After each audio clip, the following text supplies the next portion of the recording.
भैया कार्तिकेय, तुम तो शिव पुत्र हो, पिताश्री के गोद में बैठने में संकोच कैसा? नहीं नहीं पुत्र, अपने पिता के ध्यान में बाधा डालना उचित नहीं होगा। आओ, तुम भी गणेश के साथ मेरी गोद में बैठ जाओ। रहने दो माता, मैं खड़ा ही ठीक हूँ। क्यों गणेश, भैया के साथ खेलते खेलते थक गए क्या? नहीं माता, शक्ति स्वरूपा माता पार्वती का पुत्र कभी थक सकता है क्या? यदि नहीं थके तो लुका छुपी का खेल छोड़कर माता की गोद में विश्राम क्यों कर रहे हो?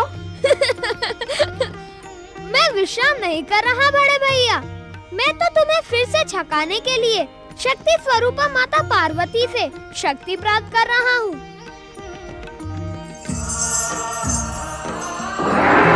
ओम नमः शिवाय, हर हर महादेव, सांब सदाशिव की जय हो। प्रणाम माता पार्वती। यदि मैं भूल नहीं कर रहा हूँ तो आप ही दैत्य गुरु शुक्राचार्य हो न ऋषिवर? परम देव श्री महागणेश के पूर्ण अवतार निष्पाप श्री गणेश, आपसे भूल होना असंभव है। आपका अनुमान पूर्ण सत्य है। मैं दैत्य गुरु शुक्राचार्य ही हूँ। दैत्य गुरु, अब हम दोनों भाइयों की उपेक्षा इसलिए कर रहे हो ना क्योंकि हमने आपके प्रिय दैत्यों का वध किया। तारकासुर भैया कार्तिकेय के हाथों मारा गया और दुरासद मेरे द्वारा। गणेश का कथन उचित है दैत्य गुरु। मेरे दोनों ही पुत्र प्रणाम और प्रथम पूजा के अधिकारी हैं। आपने मेरे पुत्रों की उपेक्षा करके अपनी किस मानसिकता का परिचय दिया है?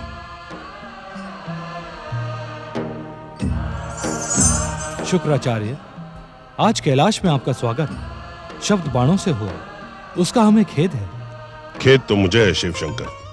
प्रथम पूजा के अधिकारी श्री गणेश और कुमार कार्तिकेय को देखकर न जाने क्यों मैंने प्रणाम नहीं किया। ऐसा प्रतीत होता है भोलेनाथ कि इच्छा होने पर भी मेरा मन आपकी दिव्य भक्ति में समर्पित नहीं हो पा रहा है। मुझे क्षमा कर दें श्री गणेश, क्षमा करे कुमार कार्तिकेय। मन छोटा न करें दैत्य गुरु, हर एक से हास्य विनोद करना गणेश का स्वभाव है। किसी की भूल देखकर श्री गणेश अनदेखा नहीं करते। परम दयालु स्वभाव है श्री गणेश का। हम भक्तों की भूलों का स्मरण करवा के वे पापों से हमारी रक्षा करते हैं। आपकी जय हो श्री गणेश। अब कहें शुक्राचार्य, कैलाश पधारने का क्या कारण है? हे अंतर्यामी, आपसे किसके मन की बात छुपी रह सकती है? ब्रह्मदेव ने जो तारक पुत्रों को वरदान दिया है उसके अनुसार केवल आप ही तारक के पुत्रों का वध कर सकते हैं। मैं आपके समीप उनके लिए कृपा की प्रार्थना लेकर आया हूं। परम ज्ञानी शुक्राचार्य, जब तक तारक के पुत्र श्रद्धा और भक्ति को समर्पित होकर दुष्कर्मों से दूर रहेंगे तब तक हम उनका वध कदापि नहीं करेंगे। अर्थात दुष्कर्मों का अंत करने से पिताश्री कदापि मुंह नहीं मोड़ेंगे। मैं समझ गया श्री गणेश।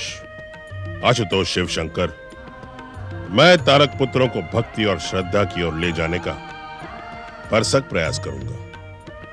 ओम नमः शिवाय, सांब सदाशिव की जय हो। श्री गणेश कुमार कार्तिकेय की जय हो।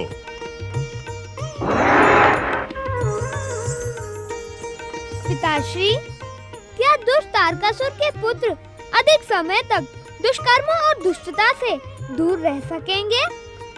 अभी तारक पुत्रों पर ब्रह्मदेव की भक्ति का रंग चढ़ा है। अभी तो दैत्य शिल्पी में दानव उनके 3 पुरों का निर्माण करने की योजना बना रहा है।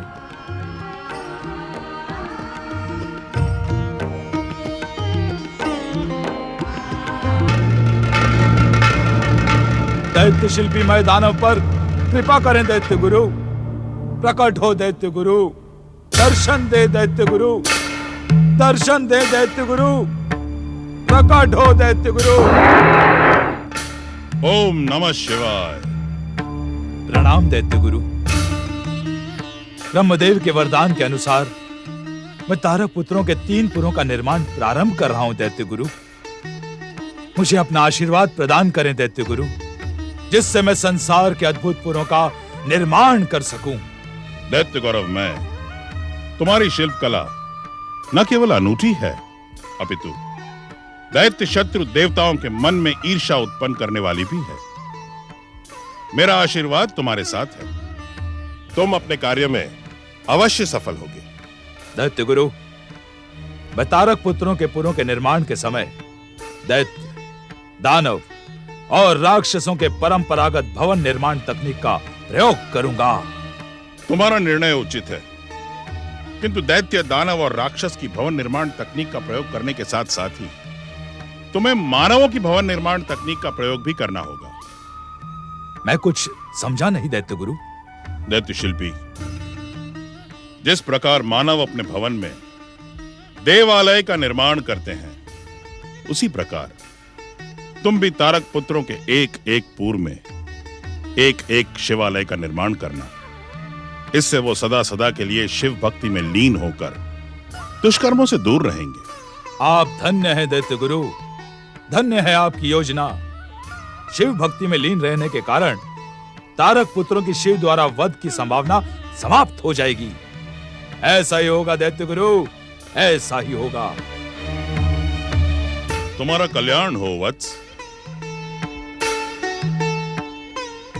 लोहपुर का निर्माण हो।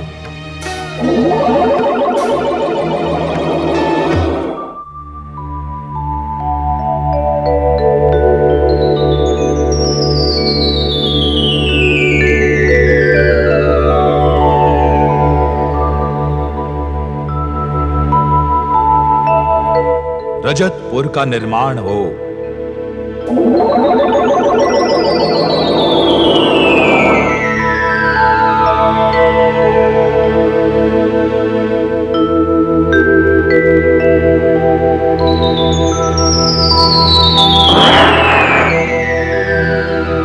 स्वर्णपुर का निर्माण हो।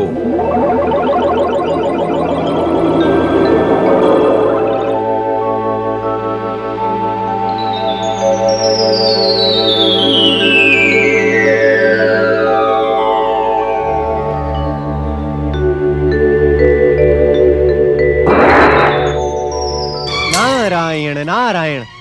देवराज, इस समय तो आपको प्रसन्न होना चाहिए। दुष्ट देव शत्रु, दैत्यों की समृद्धि और उत्कर्ष, क्या ये हमारे प्रसन्नता का कारण हो सकते हैं देवर्षि? नारायण नारायण। देवराज इंद्र, दैत्यों की समृद्धि एवं उनका उत्कर्ष भले ही आपकी प्रसन्नता का कारण हो, किंतु इस बार ब्रह्मदेव के वरदान से आपके स्वर्ग पर कोई संकट उत्पन्न नहीं हुआ है। स्वर्ग पर कोई संकट उत्पन्न हो ना हो, किंतु नारायण नारायण, किंतु देवराज के हृदय में ईर्ष्या का संकट उत्पन्न हो गया है।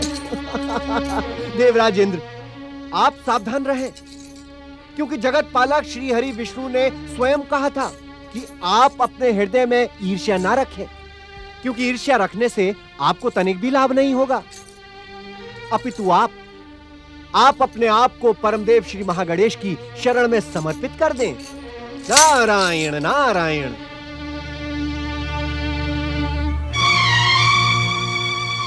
प्रणाम देवर्षि।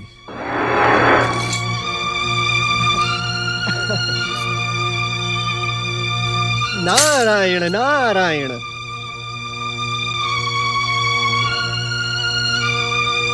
ओम श्री महागणेशाय नमः स्वाहा। ओम परम देवाय नमः स्वाहा। ओम श्री महागणेशाय नमः स्वाहा। ओम परम देवाय नमः स्वाहा। ओम श्री महागणेशाय नमः स्वाहा। ओम परम देवाय नमः स्वाहा। ओम श्री महागणेशाय नमः स्वाहा। ओम परम देवाय नमः स्वाहा। ओम श्री महागणेशाय नमः स्वाहा। ओम परम देवाय नमः स्वाहा। ओम परम देवाय नमः स्वाहा। ओम आदिदेवाय नमः स्वाहा।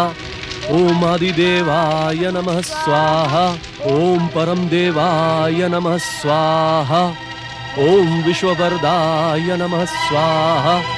ओम आदिदेवाय नमः स्वाहा। ओम परम देवाय नमः स्वाहा। ओम विश्ववरदाय नमः स्वाहा।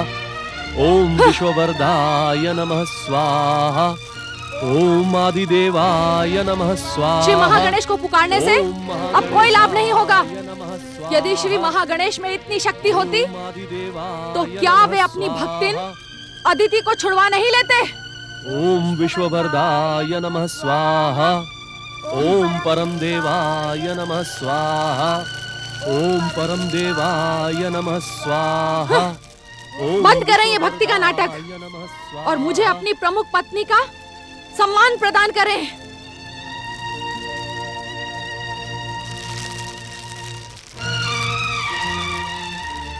मुझे उपेक्षित और अपमानित करने का दुस्साहस ना करें। मैं आपको ये भक्ति का पाखंड करने नहीं दूंगी।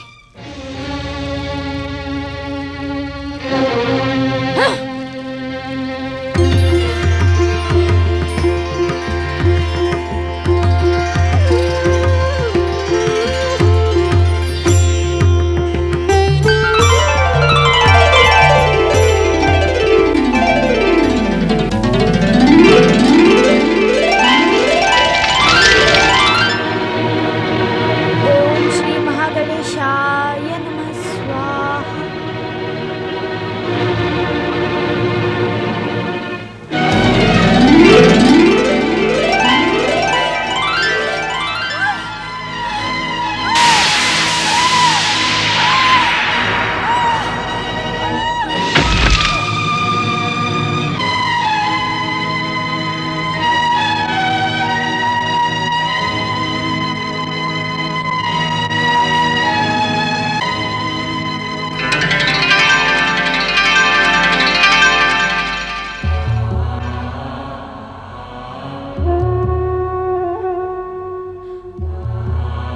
मुझे आज्ञा दे ऋषिवर। मुझे क्षमा करे ऋषिवर। अब मैं इस आश्रम में एक पल भी नहीं रहूंगी। ऐसा कठोर निर्णय न लें देवी अदिति।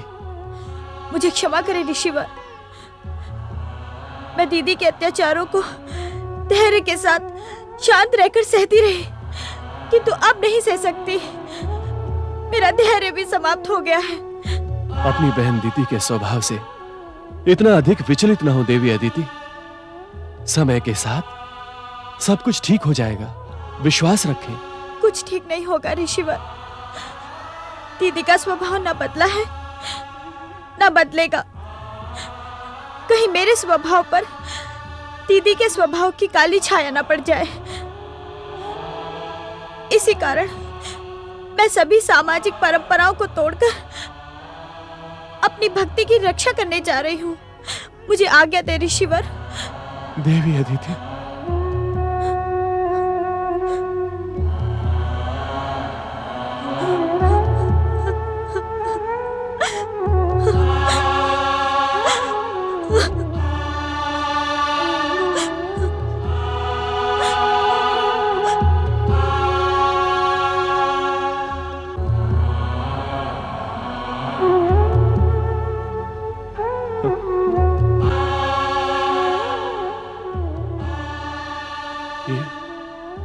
ये तुमने क्या किया दीदी? मैंने तुम्हें बार बार क्रोध, कलह, संघर्ष पर संयम रखने के लिए कहा था, किंतु तुमने मेरी एक न सुनी। यदि अब मैं तुम्हें इस दशा में छोड़कर जाऊंगा तो अपने पति धर्म से विमुख हो जाऊंगा अदिति। न जाने देवी अदिति कहां गई होंगी। देवी अदिति, मुझे ढूंढ क्यों नहीं लेते भैया? मैं यहाँ हूँ।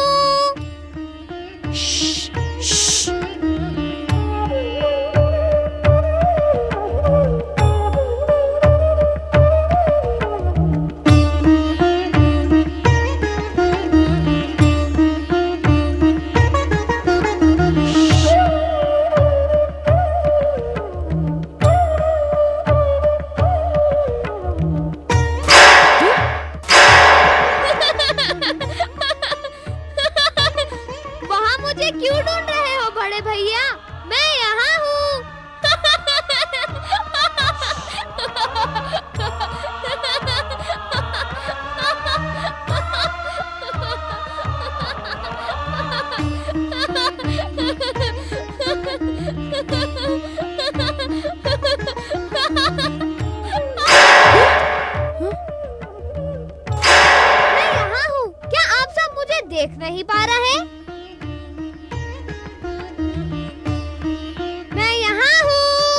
अब मैं गणेश के पीछे नहीं भागूंगा।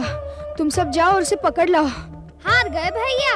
यदि आप पराजय स्वीकार कर लो तो मैं अभी आपके सामने प्रकट हो जाऊंगा।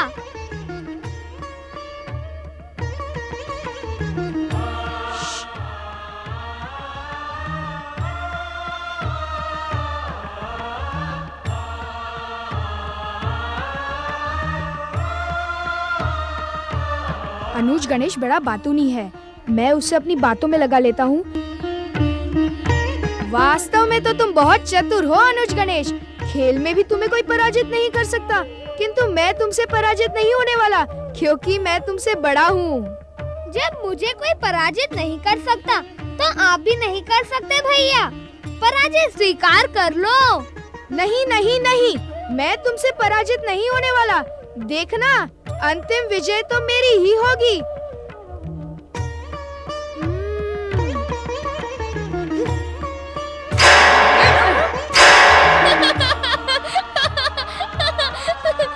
आप खेल में भी खेल खेल रहे हैं भैया, किंतु मुझे पकड़ना सरल नहीं है।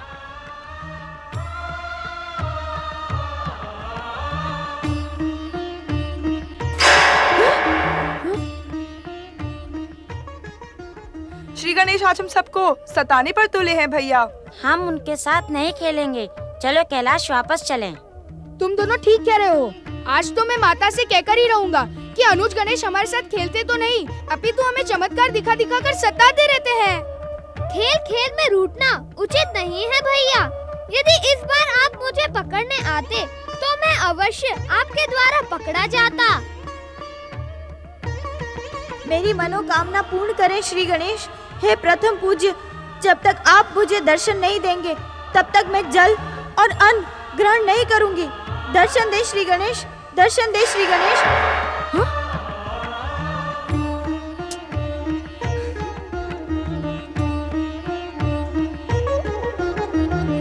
ओम गणेशाय नमः, ओम गणेशाय नमः, ओम गणेशाय नमः, ओम गणेशाय नमः, ओम गणेशाय नमः, ओम गणेशाय नमः, ओम गणेशाय नमः। मेरी कामना पूर्ण करे श्री गणेश। जब तक आप मुझे दर्शन नहीं देंगे तब तक मैं जल और अन्न ग्रहण नहीं करूंगी। दर्शन दे श्री गणेश, दर्शन दे, दर्शन दे श्री गणेश, दर्शन दे। मेरी कामना पूर्ण करे श्री गणेश। जब तक आप मुझे दर्शन नहीं देंगे तब तक मैं जल और अन्न ग्रहण नहीं करूंगी। दर्शन दे श्री गणेश, दर्शन दे, दर्शन दे प्रभु, दर्शन दे, दर्शन दे श्री गणेश, दर्शन दे, दर्शन दे प्रभु, दर्शन दे, दर्शन दे श्री गणेश, दर्शन दे। मेरी कामना पूर्ण करे श्री गणेश। दर्शन दे प्रभु, दर्शन दे, दर्शन दे श्री गणेश, दर्शन दे, दर्शन दे। भगवान सूर्य और देवराज इंद्र की माता देवी अदिति, आप मुझ बालक श्री गणेश के लिए भी माता के समान हैं।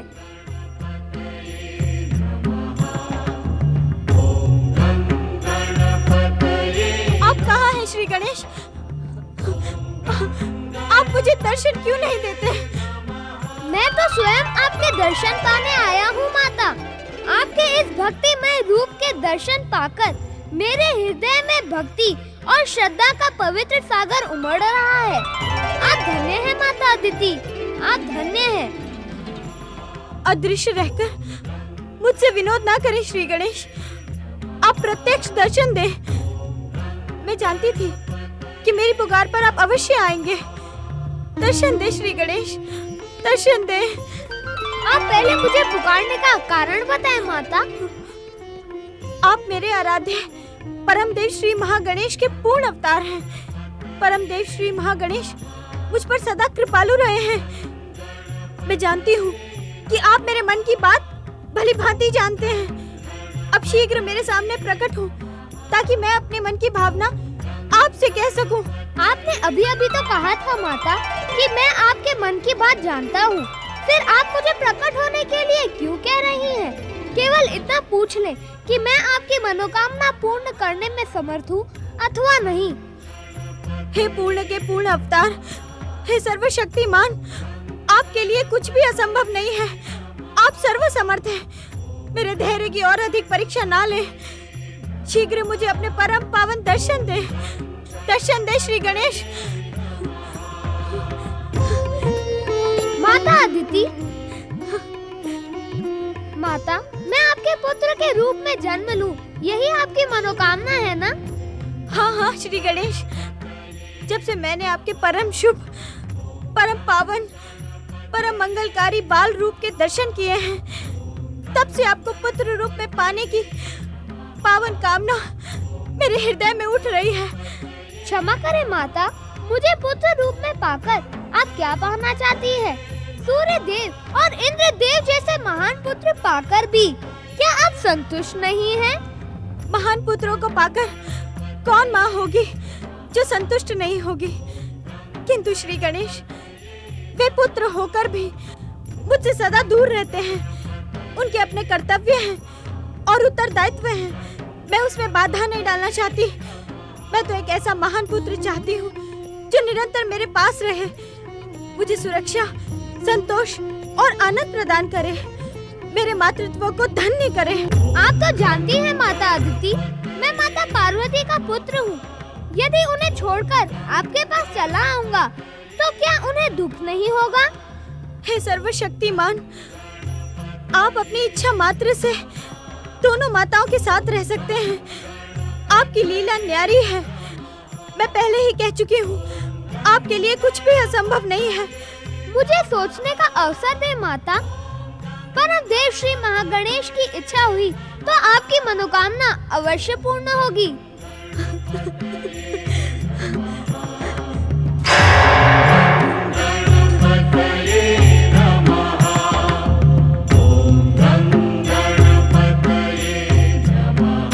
ओम श्री गणेशाय नमः। ओम श्री गणेशाय नमः। कुमार कार्तिकेय और श्री गणेश की बाल लीलाओं से कैलाश का वातावरण कितना मनोरम हो गया है स्वामी। देवी पार्वती, गृहस्थ के विषय में मैं जो कुछ भी जानता था उसे आज सत्य होते देख रहा हूँ। अब क्या जानते थे स्वामी? यही कि माता बन जाने के पश्चात पत्नी का पति से प्रेम सीमित हो जाता है। ऐसा न कहें स्वामी, आपसे प्रेम करना मेरे तो क्या किसी के भी सौभाग्य में वृद्धि कर सकता है, और कोई जानबूझकर अपने सौभाग्य की उपेक्षा नहीं करता। माताश्री, माताश्री, क्या हुआ पुत्र कार्तिकेय? माताश्री, अब हम अनुज गणेश के साथ कदापि नहीं खेलेंगे। वो हमें बहुत सताता है। कभी हमारे हाथ ही नहीं आता। हाँ हाँ माताश्री, हमारे हाथ ही नहीं आता। देवी पार्वती, क्या आपने पुत्र गणेश को यही शिक्षा दी है कि अपने साथियों को सताए? कुमार, तुमने अत्यंत शक्तिशाली, मायावी, भयानक असुर तारकासुर का वध किया था। क्या तुम अपने छोटे भाई गणेश को अपनी चमत्कारी सिद्धि से वश में नहीं कर सकते? यदि वो खेल में चमत्कार दिखाता है तो तुम भी उसे चमत्कार दिखाकर पराजित करो। नहीं नहीं स्वामी, बच्चों को ऐसी अनुचित शिक्षा न दें। खेल में चमत्कार दिखाना उचित नहीं होगा। चमत्कारों से खेल खेल नहीं रह जाएगा। आप सत्य कह रही हैं माता। खेल खेल में चमत्कार दिखाना उचित नहीं है।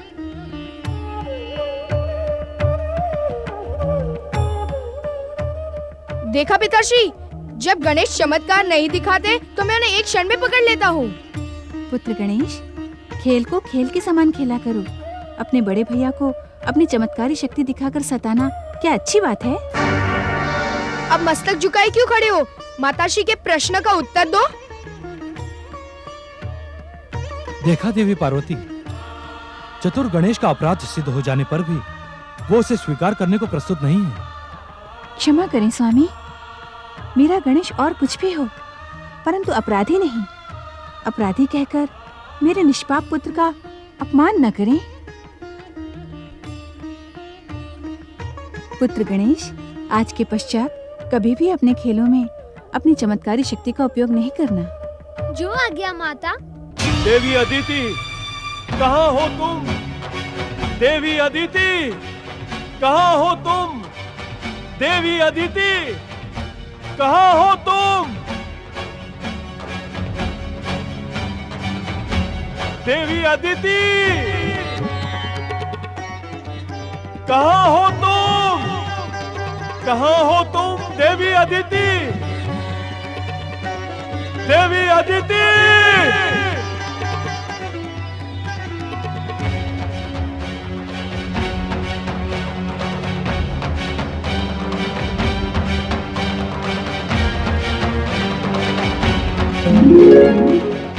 पुत्र सूर्य, अपने पिता की सहायता करो पुत्र। तुम्हारी माता को ढूंढते ढूंढते मैं निराश हो गया हूं पुत्र। मेरी सहायता करो पुत्र, मेरी सहायता करो। ओम पितृदेवाय नमः। पिताश्री, मेरी भी माता अदिति के क्रोधपूर्ण व्यवहार के कारण मेरी माता अदिति के हृदय को भयानक पीड़ा पहुंची है। हाँ पुत्र, उसी पीड़ा का उपचार करने के लिए तो मैं उन्हें ढूंढ रहा हूं। तुम्हारी रश्मियां संसार के कोने कोने तक पहुंचती है पुत्र। तुम मुझे बताओ पुत्र, इस समय तुम्हारी माता कहाँ है पुत्र? पिताश्री, इस समय माताश्री कैलाश की उत्तर दिशा में स्थित सघन वन में परम देव श्री महागणेश की आराधना कर रही हैं।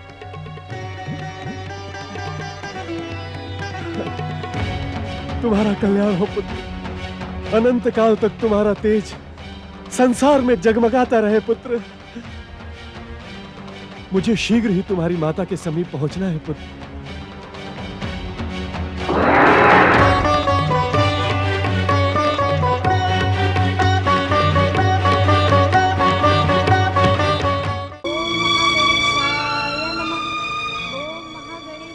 देवी अदिति, तुम यहां? मैंने तुम्हें कहां कहां नहीं ढूंढा।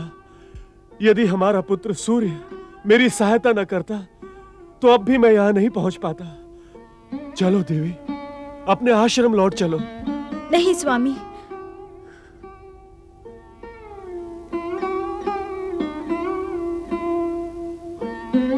मैं उस आश्रम में कदापि नहीं जाऊंगी। वो अब आश्रम नहीं रहा। दीदी के कलह और संघर्ष के कारण युद्ध भूमि बन चुका है। देवी अदिति, इस प्रकार अपने अधिकार छोड़े नहीं जाते। उस आश्रम पर तुम्हारा भी समान अधिकार है। यदि तुम आश्रम लौट कर नहीं जाओगी तो तुम्हारी बहन दीति और भी अधिक आक्रामक हो जाएगी। स्वामी, मुझे अधिकारों से नहीं, अपनी श्री महागणेश भक्ति से प्रेम है। मैं संसार का हर अधिकार छोड़ सकती हूँ, किंतु एक पल के लिए भी अपनी भक्ति से विमुख नहीं हो सकती। तो क्या तुम मुझसे भी दूर रहना चाहती हो? आपने मुझे जो प्रेम और सम्मान दिया है, उसी के सहारे मैं अपना शेष जीवन काट लूंगी। संभवतः आपके साथ की दीदी को मुझसे अधिक आवश्यकता है। अर्थात काम, क्रोध, लोभ और मोह के महासागर से मुक्ति पाकर तुम मुझे उसमें धकेलना चाहती हो देवी अदिति? यही तो मेरा दुर्भाग्य है स्वामी। इच्छा होने पर भी मैं अपनी इच्छा को स्वर नहीं दे सकती। मैं आपसे ये भी नहीं कह सकती कि आप ईर्ष्या और संघर्ष के उस वातावरण से दूर मेरे साथ कुटिया बनाकर रहे। यहाँ रहने से क्या होगा देवी अदिति? हमें आश्रम लौटकर एक बार पुनः दीति को सन्मार्ग पर लाने का प्रयास करना चाहिए। नहीं नहीं स्वामी, आप बार बार मुझे आश्रम लौटने का आदेश ना दें। मैं अब वहां नहीं जाऊंगी। आप भली भांति जानते हैं कि मैं श्री गणेश को अपने पुत्र रूप में पाने का पावन संकल्प कर चुकी हूँ। यदि आपकी इच्छा हो तो आप उस संकल्प की पूर्ति में मेरी सहायता करें। इस प्रकार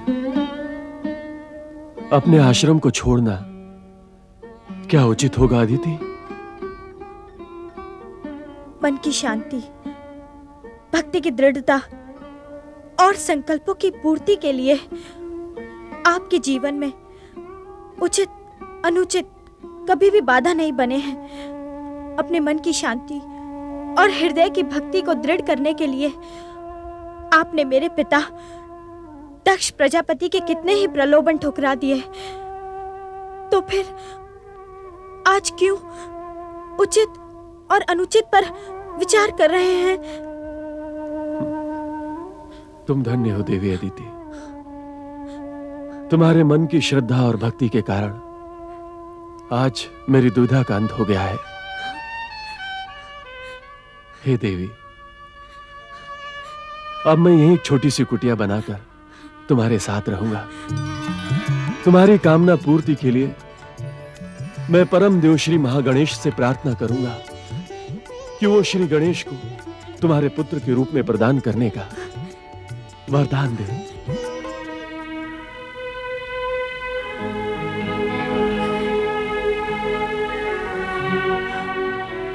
माता, तुम्हारे बहुमूल्य अश्रु मुझ पर व्यर्थ बहाने के लिए नहीं है। मैं सदा तुम्हारा हूँ, तुम्हारा ही रहूंगा। ये कैसी बात हुई? तुम्हारा हूँ, तुम्हारा ही रहूंगा। क्या पुत्र को अपनी माता से संबंधों को कहना पड़ता है? उन क्षणों का स्मरण करें माता, जब आपने श्री महागणेश से मुझे पुत्र के रूप में पाने की कामना की थी। एक ओर आप मुझे पुत्र के रूप में पाने के लिए ललायत थी, दूसरी ओर मैं आपकी गोद में खेलने के लिए व्यग्र था। उन क्षणों का स्मरण कराकर तुम मुझसे क्या कहना चाहते हो पुत्र गणेश? यही कि परम देव श्री महागणेश की इच्छा से जो हुआ और जो कुछ होने जा रहा है उस पर शोक न करना। माता अदिति मुझे पुत्र के रूप में पाने का संकल्प कर चुकी हैं। मुझे कुछ समय तक उनके साथ रहने की अनुमति दे माता। नहीं गणेश, मैं एक पल के लिए भी तुम्हें अपने से दूर नहीं कर सकती। यदि तुमने देवी अदिति पर अपनी कृपा दिखाने का प्रयास किया तो मैं अपनी शक्तियों का प्रयोग करूंगी और मेरी शक्तियों के सामने तुम्हारे सारे चमत्कार विवश होकर रह जाएंगे। माता, यदि पुत्र कोई उद्दंडता अथवा उत्पात करे तो माता को उसे अवश्य ही दंडित करना चाहिए, परंतु मैं तो विनती कर रहा हूँ, प्रार्थना कर रहा हूँ। मैं तुम्हारी चतुराई को भली भांति जानती हूँ पुत्र गणेश। तुम अपनी बात मनवाने के लिए साम दाम दंड भेद सबका प्रयोग कर सकते हो, किंतु मैं तुम्हें अदिति पुत्र के रूप में अवतार धारण करने की आज्ञा नहीं दूंगी। माता, मैं माता अदिति को परम देव श्री महागणेश की इच्छा का वचन दे चुका हूँ। परम देव ने मुझे स्वीकृति प्रदान कर दी है। मेरा वचन मिथ्या हो जाए, क्या यह उचित है? माँ की आज्ञा के सामने पुत्र के वचन का क्या मूल्य? पुत्र के वचन का मूल्य भले ही ना हो, किंतु गौरी पुत्र श्री गणेश के वचन का मूल्य अवश्य है। आप जो भी कहेंगी मैं वही करूँगा। किंतु अपनी माता गौरी के पुत्र गणेश का वचन मिथ्या होते तो शांत रहकर मैं भी नहीं देख सकता। यदि तुम सत्य ही देवी अदिति को उनकी मात्र कामना पूर्ण करने का वचन दे चुके हो तो तुम्हारा वचन मिथ्या नहीं होना चाहिए, परंतु अदिति की कामना पूर्ण करने से पूर्व तुम्हें मुझे भी एक वचन देना होगा। कैसा वचन माता? यही कि तुम प्रतिदिन मुझसे मिलने कैलाश आओगे। एक ही लीला में दो वचन?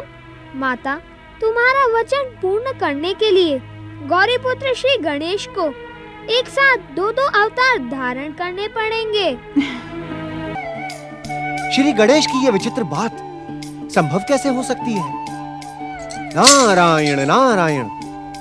परंतु श्री गणेश परम देव श्री महागणेश के पूर्णावतार हैं। शक्ति स्वरूपा देवी पार्वती के पुत्र हैं। उनके लिए संसार में कुछ भी असंभव नहीं है।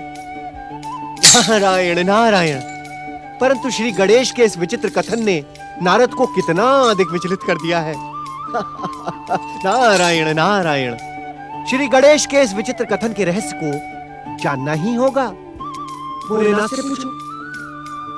ना ना ना ना ना ना नारद, भोलेनाथ से पूछना अनुचित होगा। इसका रहस्य तो मेरे पिता ब्रह्मदेव ही बता सकते हैं। हाँ, नारायण नारायण।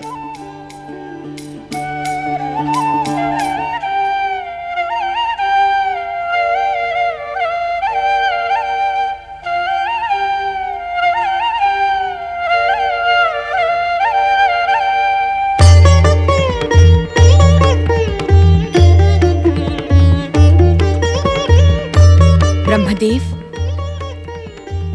ब्रह्मदेव, मैं आपसे कुछ पूछना चाहती हूँ। कृपया अपने ध्यान को तनिक विराम दें स्वामी। नारायण नारायण। प्रणाम परमपिता। प्रणाम माता सरस्वती। तुम्हारा ब्रह्मलोक आना व्यर्थ हुआ नारद। नारायण नारायण।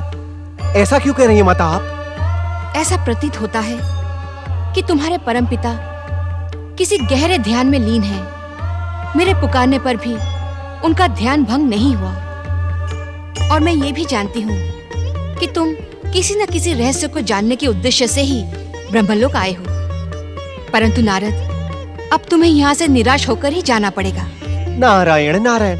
नहीं नहीं माता, मैं यहाँ किसी रहस्य को जानने के लिए नहीं, अपितु आपके और परम पिता के परम पावन दर्शन करने आया हूँ। तुम्हारी दर्शनों की मनोकामना पूर्ण हो गई हो तो मैं पुनः अपने ध्यान में लीन हो जाऊं? परमपिता, इस प्रकार मुझसे विनोद ना करें। और तुम्हारा सत्य वचन ध्यान में लीन रहकर सुनते रहें। नारायण नारायण।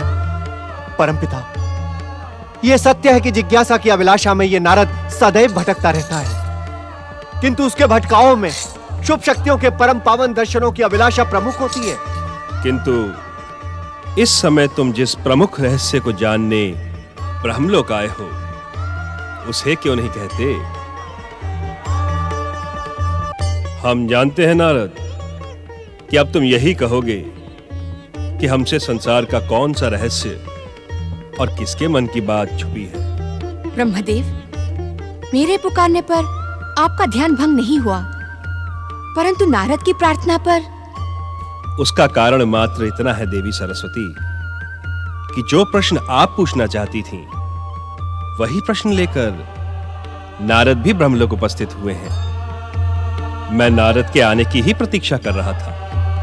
नारायण नारायण। धन्य हुआ मैं परमपिता, मैं धन्य हुआ। मुझ जैसे साधारण व्यक्ति की प्रतीक्षा करके आपने मुझे धन्य कर दिया। परंतु नारद, इन दिनों तुम्हारा भ्रमण किन्हीं अज्ञात स्थानों पर हो रहा है। अज्ञात स्थान पर? नारायण नारायण परमपिता, मैं किसी भी अज्ञात स्थान पर नहीं जाता।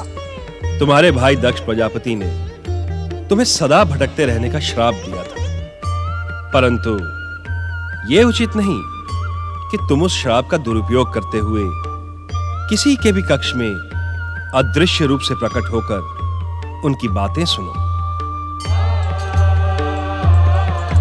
परमपिता, मैं मानता हूं मुझसे वास्तव में भूल हुई है, मुझे क्षमा करें। क्षमा मांगकर तुमने अपनी नारायण भक्ति का ही परिचय दिया है। एक भक्त को अपने भूल की क्षमा याचना में संकोच नहीं करना चाहिए। परमपिता, जब आपने मुझे क्षमा कर ही दिया है, तो उस रहस्य का भी अंत करें जिसे जानने के लिए मैं और माता सरस्वती दोनों व्यग्र हैं। नारद, माता पार्वती के कक्ष में तुमने परम देव श्री महागणेश के पूर्ण अवतार श्री गणेश के मुख से जो कुछ भी सुना है, वो परम सत्य है। समय की आवश्यकता के अनुसार अब श्री गणेश एक साथ 2 अवतार धारण करेंगे। अर्थात? नारायण नारायण। परमपिता, वे 2 अवतार कौन कौन से होंगे? देवी सरस्वती, नारद, श्री गणेश अदिति पुत्र के रूप में महोत्कट अवतार और देवी पार्वती के पुत्र के रूप में मयूरेश्वर अवतार धारण करेंगे। ब्रह्मदेव, क्या देवी पार्वती द्वारा निर्मित गजानन गणेश अब अपने पूर्व रूप में नहीं रहेंगे? देवी सरस्वती, परम देव श्री महागणेश के पूर्ण अवतार गजानन श्री गणेश का वो रूप तो नित्य सनातन और चिरंतन है। उनके दोनों अवतार भी अग्र पूज्य रहेंगे, कारण वही रूप तो श्री महागणेश की पहचान भी है।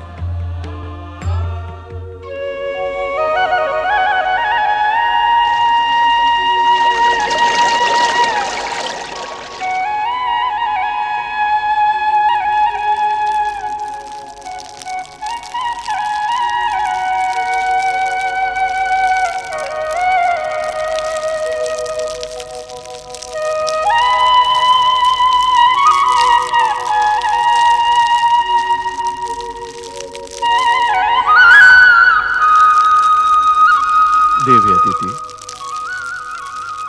स्वामी, श्री महागणेश की कृपा से हिमालय के इस निर्जन वन प्रदेश में हमारी कुटिया और यज्ञ कुंड निर्मित हो गया है। अब हमें श्री महागणेश की आराधना में विलंब नहीं करना चाहिए। हाँ देवी अदिति, श्री गणेश परम देव श्री महागणेश के पूर्ण अवतार हैं। उनके जिस रूप ने तुम्हारे मन में उन्हें पुत्र रूप में पाने की पावन भावना प्रेरित की है, उनके उसी रूप की आराधना करनी चाहिए हमें। जो आ गया स्वामी। हमें यज्ञ आरंभ करना चाहिए देवी।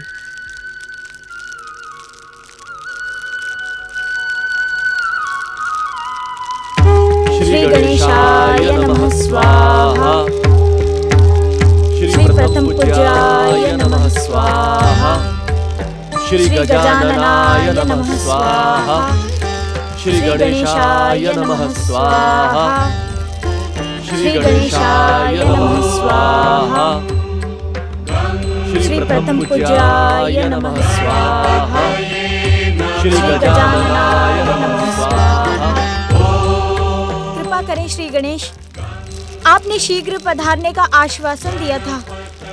अब और अधिक विलंब ना करें श्री गणेश। दर्शन दे प्रभु, दर्शन दे श्री गणेश।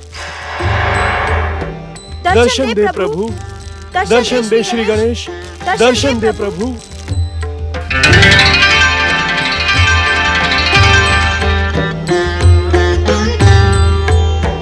दर्शन दे प्रभु। ओम नमः शिवाय।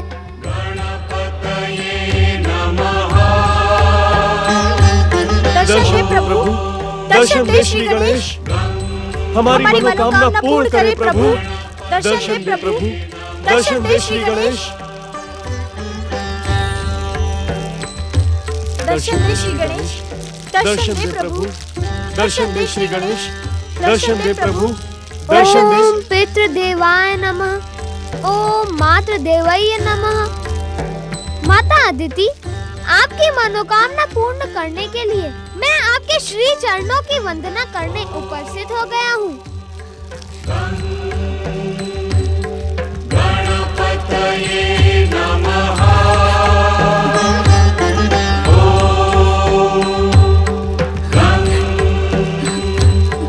गणपतये नमः।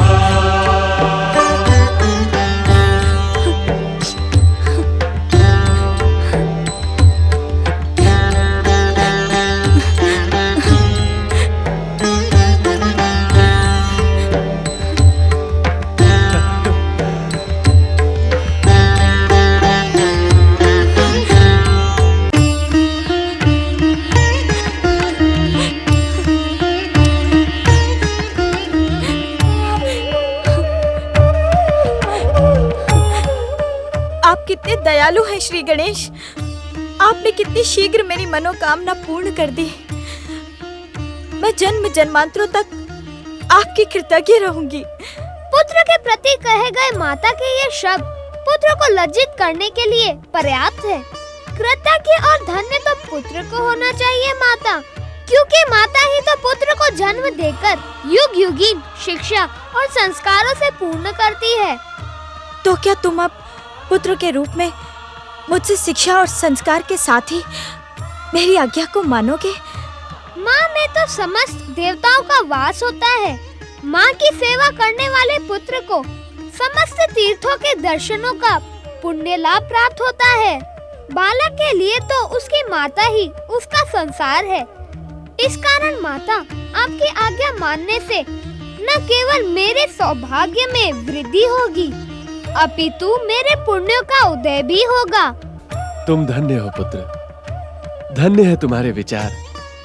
मेरे आराध्य परम देव श्री महागणेश ने तुम्हें पुत्र रूप में प्रदान करके जो मुझ पर महान कृपा की है, उसे शब्दों में व्यक्त करना कठिन ही नहीं, असंभव है। देवी अदिति, आपकी महान भावना के कारण ही आज मेरी महागणेश भक्ति सफल हो गई। पुत्र श्री गणेश। श्री गणेश नहीं माता, मोहतकट। मेरे इस अवतार का नाम मोहतकट ही निर्धारित हुआ है। अब आप कहें, मोहतकट से क्या कहना चाहती थी? मोहतकट, मोहतकट, कितना सुंदर नाम है, कितना शुभ, कितना पावन। आप कुछ कहने वाली थी माता? हाँ पुत्र मोहतकट, अब तुम इसी रूप में सदा अपनी माता के पास रहना, कहीं जाने की बात ना करना। हाँ पुत्र, उसे लौट कर आना ही होगा। वो गौरी पुत्र गणेश है, गौरी पुत्र गणेश ही रहेगा। माता, अनुज गणेश के बिना मेरा मन कैलाश पे लगता ही नहीं है। हर एक पल एक एक युग के समान लगता है। मैं जानती हूँ पुत्र कि तुम भी गणेश से बहुत प्रेम करते हो। मैं भी उसके बिना नहीं रह सकती, परंतु प्रेम करने वालों को वियोग की अग्नि परीक्षा देनी ही पड़ती है। गजानन के जाने से अब हमारी अग्नि परीक्षा प्रारंभ हुई है। माता, तुम शक्ति स्वरूपा हो, जगदम्बा हो। इस कारण इस प्रेम और वियोग की अग्नि परीक्षा में आप सरलता से सफल हो सकती है, किंतु मैं नहीं। इस कारण आप शीघ्र ही अनुज गणेश को कैलाश बुलाए। तुम्हें अधिक प्रतीक्षा नहीं करनी होगी पुत्र। मैं और कुछ देर भी प्रतीक्षा नहीं कर सकता। आप कुछ भी करें माता, किंतु अनुज गणेश को शीघ्र ही बुलाएं। तुम अपनी माता का आदर्श ग्रहण क्यों नहीं करते पुत्र? मैं कुछ समझा नहीं माता। कुमार, तुम्हारे जन्म के पश्चात मुझे तुमसे 10 वर्षों का वियोग अनजान रहकर सहना पड़ा। जब तुम आए तो कुछ क्षणों के लिए भी मैं अपने मातृत्व को संतुष्ट न कर सकी। नियंता की इच्छा के कारण तुम महर्षि अगस्त्य के साथ चले गए। माता, मेरे पश्चात अनुज गणेश भी कैलाश से दूर हो गए। ऐसा प्रतीत होता है कि दुख और वियोग का हर लेख नियंता ने आपके ही। ऐसा नहीं कहते पुत्र, वियोग कभी दुख नहीं होता। ये तो प्रेम की पहचान कराने वाला एक माध्यम होता है। तुम्हारे और श्री गणेश जैसे पुत्रों को पाकर मैं संसार की सबसे सुखी माँ हूँ। मुझे पूर्ण विश्वास है कि शिवपुत्र कुमार कार्तिकेय अपने धैर्य की परीक्षा में अवश्य सफल होगा। मुझे क्षमा करें माता, क्षमा करें। अब ये कुमार अधिक समय तक अपने अनुज प्रिय गणेश से दूर नहीं रह सकता। तुम्हें कुछ करना ही होगा माता। धैर्य रखो पुत्र, समय आने पर मैं अवश्य कुछ करूंगी।